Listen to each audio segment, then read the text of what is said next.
এবার চাকরিহারাদের আপনাদের সামনে নিয়ে আসব। আমরা দেখিয়েছিলাম ঠাঁঠা রোদের মধ্যে দাঁড়িয়ে ময়দানে তারা নিজের যোগ্যতা প্রমাণের জন্য লড়াই করছিলেন। আর এবার চাকরিহারারা অনশনে বসলেন বৃহস্পতিবার থেকে। তাদের দাবি, তাদের অভিযোগ, যোগ্য হওয়া সত্ত্বেও কেন তাদের চাকরি গেল।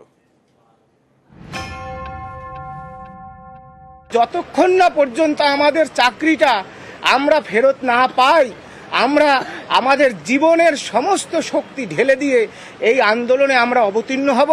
আমরা এই আমরণ অনশন আমরা বাধ্য হলাম। হাইকোর্টের এক রায়ে চাকরি গিয়েছে প্রায় 26,000। এর মধ্যে অনেকেই জালিয়াতি করে চাকরি পেয়েছিলেন, অনেকে আবার সৎ পথে পরিশ্রম করে পেয়েছিলেন। আদালতের নির্দেশে এই যোগ্যদেরও চাকরি গিয়েছে, কারণ 2016 সালের এসএসসির পুরো প্যানেলটাই বাতিল করে দিয়েছে হাইকোর্টের ডিভিশন বেঞ্চ। চাকরি ফিরে পেতে এবার তাই অনশন। বৃহস্পতিবার শহীদ মিনার চত্বরে অনশন শুরু চাকরিহারাদের।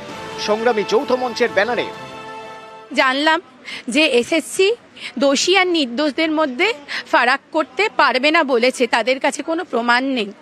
কিন্তু আমাদের অপরাধ কোথায়? আজকে তাদের এটা দায়িত্ব এসএসসির, কারণ এসএসসি হচ্ছে সেই অথরিটি কারা যোগ্য সেটা বিচার করে দেয়।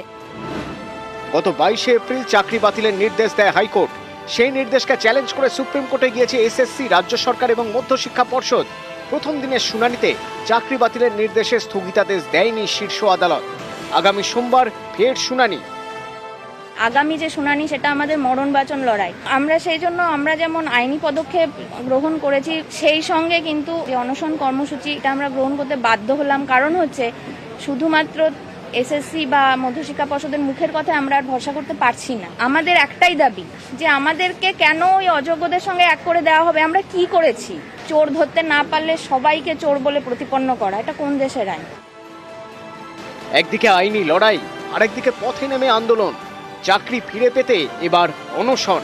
ক্যামেরায় বিপুল ঘোষের সঙ্গে বিশ্বজিৎ সাহা, নিউজ 18 বাংলা।